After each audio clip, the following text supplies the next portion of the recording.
Hello everyone, my name is Joshua Wainwright, and the title of my paper is "It was as if a burglar, having been dressed, was invited into the house he had just robbed. The destruction of Babri Masjid as a form of cultural cleansing." I hope everyone enjoys.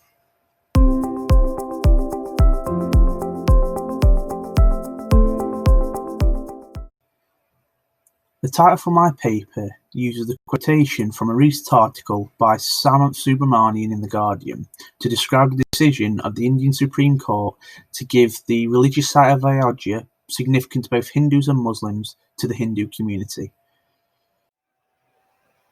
Ayodhya is a city in the state of Uttar Pradesh in India and is believed by Hindus to be the birthplace of Ram, a major deity within Hinduism. However, in 1528, the temple of Ram that supposedly stood in Ayodhya was destroyed by Babur, the founder of the Mughal dynasty, and replaced with the mosque known as Babri Masjid.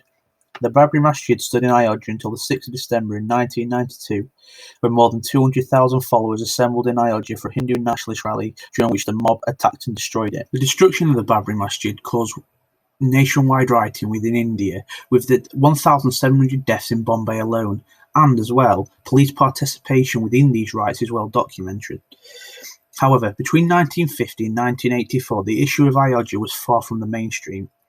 Veer went as far to describe Ayodhya as a political backwater far removed from the main arenas of political activity. The issue around Ayodhya was revived in 1984 with the Hindu-nationalist campaign, which supposedly aimed to liberate the birthplace of Ram. The revival of the issue would have been of little benefit to either Hindu nationalists or the Bharatiya Janata Party or the BJP, had it not been brought to the attention of the widest number of people and shrewdly dramatised. In this paper, I argue that the destruction of the Babri Masjid was destruction of Muslim cultural heritage and shows the start of a trend of cultural cleansing against Muslims, accommodated by both the Hindu nationalists and the BJP. Even though the destruction of the Babri Masjid happened in 1992, it took until 2010 before Allahabad High Court ruled that the bitterly contested site would be equally divided between the three parties in the suit. Then, on the 9th of November 2019, the Supreme Court of India ruled that the destruction of the mosque was an illegal act, but the area should be given to the Hindu community. With this decision to give the area to the Hindu community, even though they had previously destroyed the mosque that stood there, it is understandable as to why Subramanian used the quote that they did. What is cultural cleansing? We for this paper can argue that the destruction of the Babri Masjid was a form of cultural cleansing. The term itself must first be explained. The exact definition of cultural cleansing is yet to be pinned down, but many who have tried tend to agree on a few common elements. These elements include the destruction of an ethnic group's cultural property, its cultural heritage, both tangible and intangible, and the targeting of the members of the said ethnic group. For example, the Armenian Genocide Museum has defined it as acts and measures undertaken to destroy a nation's or ethnic group's culture through spiritual, national, and cultural destruction. The use of spiritual in the previous definition can be equated to intangible heritage, especially when looking at the cultural cleansing of a religious group. Targeting intangible cultural heritage often involves targeting the members of a particular religious group in order to prevent them from expressing and passing on customs, languages, and beliefs, among other things. This means that a physical action can cause damage to non-physical or intangible elements of a group's cultural heritage, which is a clear form of ethnic cleansing. However, another way to damage intangible heritage is to target tangible cultural heritage, such as temples or shrines, for example, not allowing certain customs or traditions to take place. This would be defined as a form of cultural cleansing in India, the destruction of the tangible heritage and the damage it causes to the intangible, as well as the targeting of Muslims themselves, shows a clear intersection between both ethnic and cultural cleansing. Eshet mentions that the cultural genocides involves the eradication and destruction of cultural artifacts such as books, artworks, and structures, and the suppression of cultural activities that do not conform to the destroyer's notion of what is appropriate. At the end of the quote, Esset mentions that the destroyer destroys what they do not believe conforms to their notion of what is appropriate. This can easily be applied to this case study in part, as it explains the reason why Hindu nationalists destroyed the mosque. Many Hindu nationalists believe that Hindu cultural heritage, among other religious cultural heritage, non-Muslim, as well as some secular heritage, is part of a wider, more appropriate cultural heritage. With regards to Eshet's quote, non-Muslim cultural heritage, being part of a universal heritage, conforms to their notion of what is culturally appropriate. However, Islamic cultural heritage is considered not as conforming to what they believe is culturally appropriate, leading to the destruction of Muslim cultural heritage, such as the Babri Masjid incident. The destruction of Babri Masjid was the start of a series of anti-Muslim events carried out by Hindu nationalists and the BJP. Brahma states that the first step of cultural cleansing and liquidating of a people is to erase its memory by destroying its books, its culture, and its history. After acknowledging the previous definitions, the destruction of the Babri Masjid is a clear attempt at cultural cleansing and is the start of a worrying and still present trend. With the understanding of the event that this paper is discussing, it is important to understand why the destruction of the mosque and its subsequent giving of the land to the Hindu community happened. This section will discuss Hindu and Muslim tensions that stem from being under British rule, as well as the rise of Hindu nationalism and the rise in popularity of the BJP.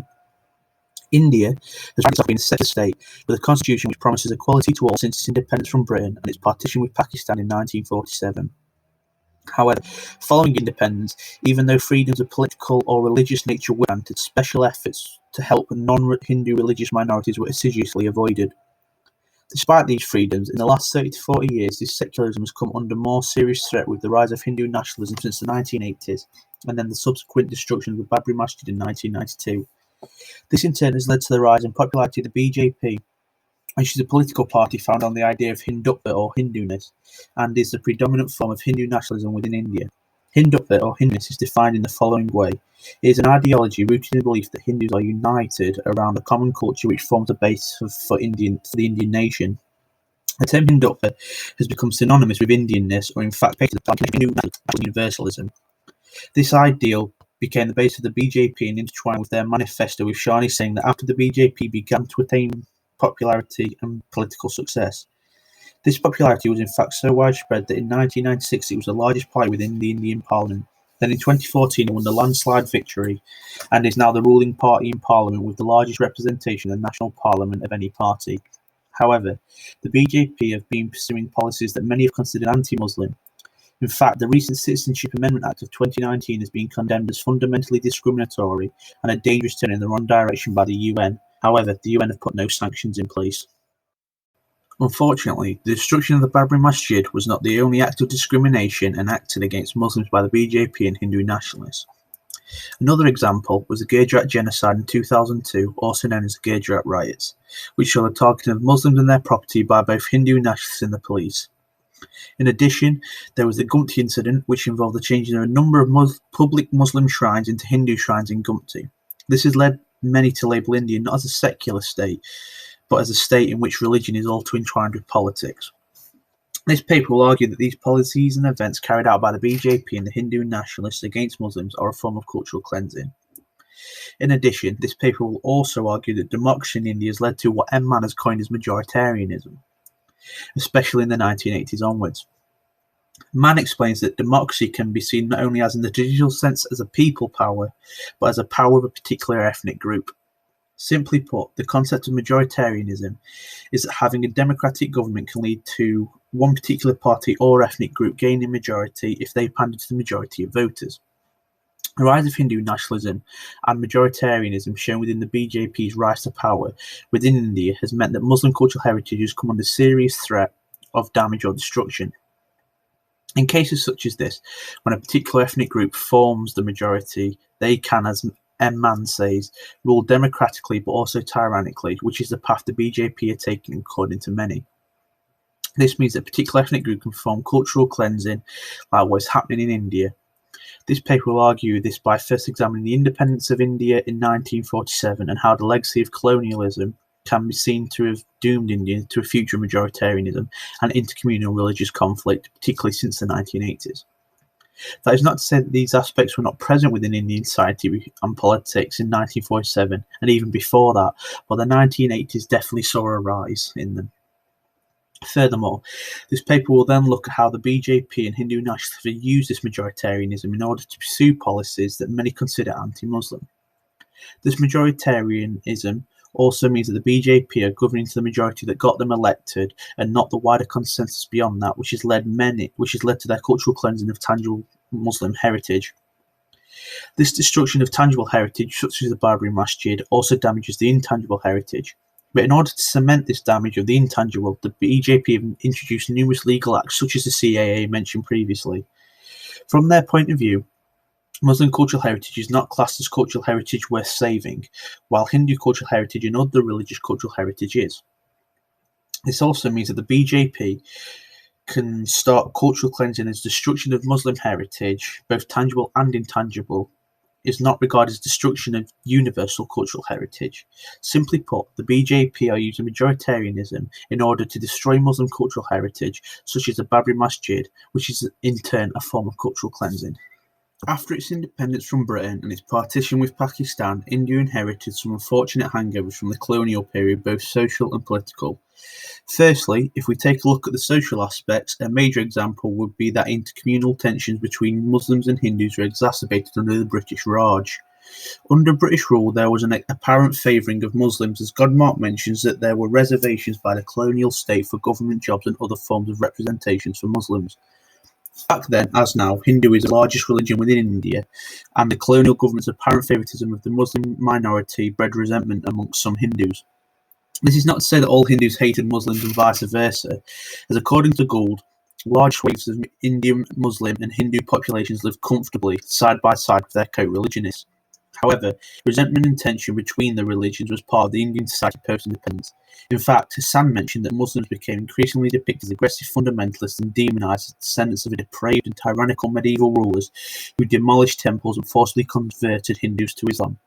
This perceived depiction of Muslims amongst some of the Indian populations provided a fertile breeding ground for jingoistic ideas such as Hindu nationalism. This increased popularity for Hindu nationalism in turn resulted in the eventual destruction of the Babri Masjid by the Hindu nationalists.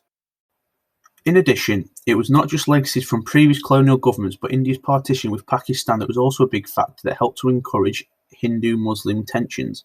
It is common knowledge that India and Pakistan have an uneasy relationship, a relationship that has been there since the partition, as both view the other as an aggressive enemy. The partition saw mass migrations of Muslims to Pakistan from India and of Hindus to India from Pakistan, meaning Pakistan came to be seen as a Muslim country and India as a Hindu country. This uneasy relationship has been blamed on many things, but a major factor is Muslim and Hindu tensions exacerbated under the British rule, as mentioned previously. However, many Muslims and Hindus stayed where they were and did not migrate. The Muslims who stayed in India were considered by some as insurgents or as fifth columnists in the employ of an aggressive and menacing Pakistan. In turn, Muslims came to be seen as the most excluded members in all of the Indian citizenry. These ideas have been blamed helping to generate different ideologies such as Hindu nationalism. The reason these ideas are often blamed is that these ideas centre on the creation of an other, and in this case the other group is Muslims. Gould has mentioned how religious organisations work, that they are formed largely on a specific religious community and have agendas based on political insecurity, which need to defend against another. Nowhere is this more apparent in the formation of Hindu nationalism and in turn the formation of the BJP, as the fundamental base of these movements is around opposition to the Muslim other. In this creation of the Muslim other, Hindu nationalists have used the previously mentioned views on Muslims to present them as insurgents, as a dangerous foreign element and not truly Indian. In this case, Hindu nationalism has helped to promote insecurities with regards to Muslims rather than pacify these tendencies. One of the major ways the BJP and Hindu nationalists opposed this Muslim other was the destruction of the Babri Masjid. If we take a look at political hangovers from their independence, it also becomes easy to understand why India has fallen so easy into Mann's majoritarianism. After independence, India adopted a post-colonial democratic system that promised equality and secularism. However, this newly adopted system that promised was overlaid the ingrained British governmental system, or what Gould has described as older structures of authoritarian power. This in turn meant that even though the British had left, aspects of the colonial and authoritarian government they ruled stayed rooted in place. The particular aspect of an all-powerful ruling government lingered within India, leading some to suggest that even though all democracy is susceptible to majoritarianism, India was particularly vulnerable. Now that we have looked at the construction of the Muslim other by Hindu nationalists due to hangovers from the partition, as well as discussing the problematic democratic system inherited from the colonial era, it is now understandable why Hindu nationalism gained so much ground, which in turn resulted in the formation of the BJP and as well the destruction of the Babri Masjid by a large number of Hindu nationalists. Even though these previously mentioned tensions had been there since before the British Raj, many people have questioned why it took until the 1980s for Hindu nationalism to see such a considerable rise. Gould even mentions that it's hard to explain this, why so many ordinary citizens became involved in religious controversy and conflict by the 1980s. Shani mentions that the reason the 1980s saw such an unprecedented rise in Hindu nationalism was that initially, Hindu nationalism formed amongst forward caste Hindus who felt threatened by lower caste Hindus, and the state intervention appeared to bestow favours on lower caste citizens and minorities. However, this association between lower caste citizens and religious minorities meant that Muslims became seen as more of a threat to forward caste Hindus than lower caste citizens did. As Shani notes, this is shown through the large-scale riots occurred in Ahmedabad in 1985 that began as caste riots over reservations but turned into communal violence between religious groups. This in turn helped bridge the gap between Hindus of different castes and united them under the banner of Hindu nationalism against the Muslim other, resulting in events such as the destruction of the Babri Masjid. This final section will look at the destruction of the Babri Masjid and the court ruling within the context of the Citizenship Amendment Act of 2019. However, before that is discussed, we need to understand what the CAA is and why many consider it anti-Muslim. Put simply, the CAA is a population register that helps to provide Indian citizenship to those seeking refuge after fleeing three of India's neighbouring countries. Subramanian notes that the Act aims to provide citizenship to refugees fleeing into India from Afghanistan, Pakistan or Bangladesh. Every South Asian faith are eligible, every faith that is, except Islam. The Act favours the other major religions within India, while denying those of the Islam faith any of this favour. An anonymous article in the Times of India labelled the Act as entitling Hindus, Sikhs, Buddhists, Jains, Parsis and Christians facing religious persecution to seek Indian citizenship, further highlighting the exclusion of Muslims. In order to apply for citizenship under this Act, one must prove one has lived in India for 5 years and has arrived in India while fleeing persecution on religious grounds. The reason many see it as excluding Muslims is because the applicants who are Muslim are usually refused or dismissed, even if they have supplied the required evidence to support their application. This is because the BJP consider Islam as the state religion for the three previously mentioned countries. This means they believe that Muslims fleeing these countries are not fleeing religious persecution and are just illegal immigrants, so should not be eligible for citizenship. Furthermore, it is not just Muslim refugees fleeing into India who are penalised. People who already live in India can have their citizenship revoked.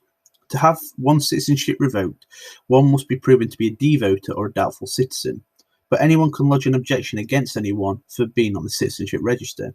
However, even though anyone can supposedly find themselves on the devoters list, in early 2020, a BJP spokesperson said that no Hindu, Sikh, Jain, Buddhist, Christian or Parsi will find their name on the devoters list. This quote alone is clear confirmation that the CAA is anti-Muslim as it excludes Muslims from gaining citizenship to India. Niraj Jayal, an Indian political scientist, has stated that the CAA creates an unequal citizenship with Muslims as subordinates.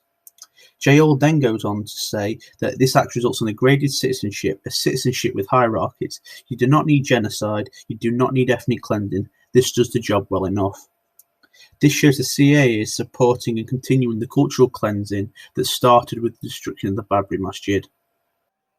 While agreeing with Jayal's quote, this paper has argued that the CAA, the destruction of the Babri Masjid and the court ruling are all forms of cultural cleansing as they damage or outright destroy both tangible and intangible Muslim cultural heritage.